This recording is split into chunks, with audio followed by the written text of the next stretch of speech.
कहा कि आंधी चल रही है बीजेपी की।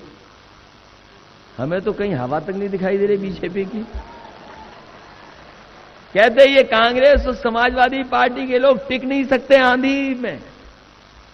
अरे हम समाजवादी लोग हैं, अगर हवा भी तेज चलती है तो हम जानते हैं साइकिल कैसे चलाई जाती है, कैसे पेडल मारा जाता है।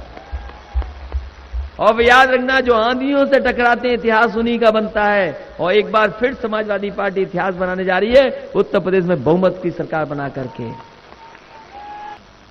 कोई लड़ाई में नहीं है, कहीं लड़ाई में नहीं है कोई। इसलिए मैं आपसे निवेदन अपील करने आया हूं कि ये चुनाव अनूप गुप्ता तो लड़ रहे हैं, लेकिन असली चुनाव तो हमारा है।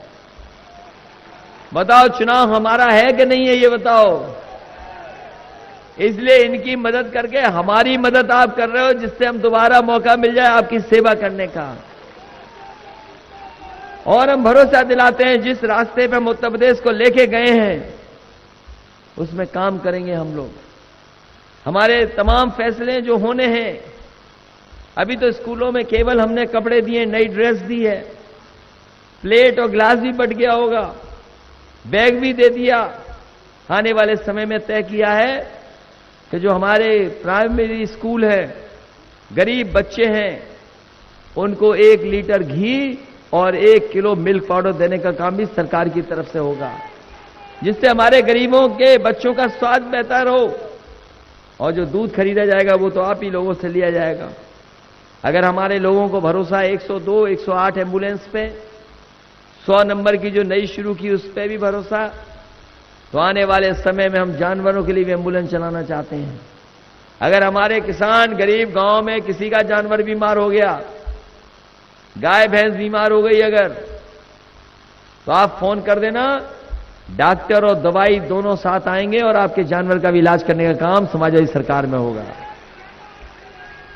गरीब महिलाओं का खाना जल्दी बन जाए, गरीब महिलाएं, हमारी माताएं बहनें खाना जल्दी बना लें, तो गरीब परिवार की महिलाओं को जहां समाजवादी पेंशन देंगे, जोड़ेंगे जो छूट गई, 1000 रुपया महीना पेंशन देंगे, साथ ही साथ एक प्रेशर कुकर भी देंगे जिससे उनका खाना जल्दी बन जाए। किसान दुर्घटना बीमा 5 लाख था। अगर किसान हमारा कभी मजदूर, किसान के ऊपर संकट आता था, अगर जान चली गई, तो हमने तय किया है कि पहले तो 5 लाख की मदद होती थी, अब आने वाले समय में 7 लाख रुपए की मदद करने का काम करेंगे। इसी तरह मजदूरों की भी मदद यही होगी, इसलिए ये सुविधा देने जा रहे हैं। क्योंकि चुनाव ये बड़ा है, इससे हम गरीब किसानों की ज्यादा मदद कर सकेंगे। सरकार बनेगी तो हम गरीबों किसानों की ज्यादा मदद कर सकेंगे, ज्यादा सुविधाएं दे सकेंगे। इसलिए कम से कम ये भरोसा लोगों को होना चाहिए कि सरकार बनेगी तो मदद मिलेगी। इसलिए कोई गलती मत करना अपने साथियों।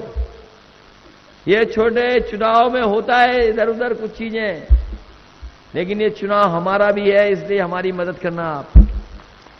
अभी बहुत काम करना है, सड़क बिजली पानी में बड़ा बड़ा काम होना है, तभी ये प्रदेश आगे जाएगा। हमारे नौजवानों को सुविधाएं देनी है, नौकरी देनी, रोजगार देना है। कम से कम हम लोग उत्तर प्रदेश को रास्ते पे ले आए हैं। थोड़ा बहुत परिवर्तन किया है। ये पुलिस भर्ती में 40,000 भर्ती पहले कर दी, और इस बार जो भर्ती की थी परीक्षा खत्म कर दी हमने, और केवल 10वां 12वें के नंबर और भाग के जो दिखा दिया, जो आगे चला गया उसको भर्ती कर दी। ये इंतजाम किसी ने किया तो समाजवादी लोगों ने किया है। इसलिए आने वाले समय में हम नौजवान साथियों को भरोसा दिलाना चाहते हैं कि 1 लाख भर्ती होनी है। हमने कहा कि कोई परीक्षा नहीं होगी, ये 10वें 12वें की मार्कशीट ले आना और दौड़ के दिखा देना, जो आगे निकल जाएगा वो सीधा पुलिस भर्ती में हो जाएगा। ऐसी भर्ती उत्तर प्रदेश में पहली बार होने जा रही है। ये करके दिखाया 32,000, अभी 1 लाख और देनी है। इसलिए 10वां 12वां पास करने वाले बच्चों को भी अगर कोई नौकरी रोजगार का इंतजाम हो जाए, उस दिशा में भी समाजवादी पार्टी काम करेगी। इसलिए किसान भाइयों, नौजवानों, माताओं, बहनों, आपसे विशेष अपील है, निवेदन है कि हम समाजवादी लोगों ने जो जो जनता के बीच में कहा, कम से कम पूरा करके दिखाया। इसलिए इस बार भी घोषणा पत्र लेकर के आए हैं। इन बीजेपी वालों ने तो हमारी नकल कर ली, हमारा घोषणा पत्र भी नकल कर लिया। लेकिन हम समाजवादी पार्टी के लोग मिल करके एक बार फिर सरकार बना करके अपने किसानों गरीबों की मदद करने का काम करेंगे। इसलिए इस चुनाव में हमारा चुनाव समझना बहुत साथियों